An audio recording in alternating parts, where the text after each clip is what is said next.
আজকে বাড়িতে জ্যান্ত মাছ নিয়ে এসছে, বড় মাপের একটা জ্যান্ত মাছ। তা আমার অনেক দিনের ইচ্ছা করছিল যে একটু জ্যান্ত মাছ ভাজা দিয়ে ভাত খাবো।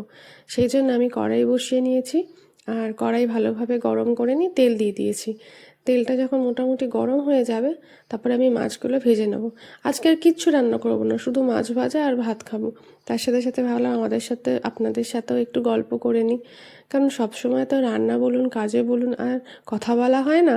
যেদিনকে কাজের চাপ একটু কম থাকে সেদিনকেই একটু কথা বলা যায়। ব্যাস, তেলটাও দেখুন গরম হয়ে গেছে। এবার আমি মাছগুলোকে নুন হলুদ মাখিয়ে নিয়েছি, সেগুলোকে এবার একটা একটা করে ভেজে নেব। সবসময় কে ভালো লাগে বলুন, যে মাছের ঝোল খাই, ঝাল খাই, কালিয়া খাই? কিছু কিছু সময় তো ইচ্ছা করে যে মাছ ভাজা দিয়ে একটু লঙ্কা দিয়ে আর পেঁয়াজ দিয়ে ভাত খাই। আজকে আমিও সেরকম ভেবে সের মতনই খালি মাছ ভাজা করে নিয়েছি। আমার চ্যানেলটা একটু লাইক, কমেন্ট, শেয়ার, সাবস্ক্রাইব করে দেবেন যদি আমার কথা, আমার রান্না ভালো লেগে থাকে। আর সাবস্ক্রাইব করে অল বাটনটি টিপে দিলেই আমার আসা সমস্ত ভিডিও আপনাদের কাছে আগেই পৌঁছে যাবে। দেখুন, কথা বলতে বলতে মাছটা এক পিঠ হয়ে গেছে। এবার আমি মাছটা আরেক পিঠ উল্টে নেবো। অনেক সময় না আমাদের হয় যে একটু গরম মাছ ভাজা দিয়ে ভাত খাই, বা আলু ভাজা, বেগুন ভাজা।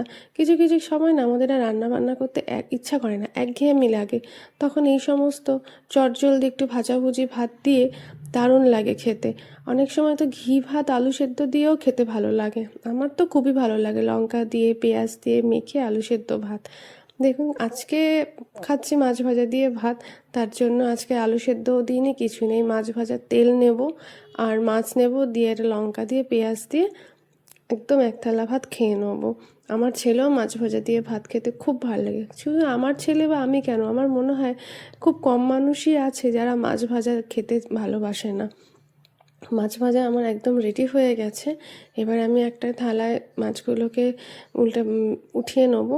আর আমি এদিকে আমার জন্য ভাত বেড়ে নেবো, কারণ ভাত দিয়ে মাছ ভাজাটা খাবো, তো সেই জন্য। আপনারা আজকে কী রান্না করলেন আমাকে অবশ্যই কমেন্টে জানাবেন।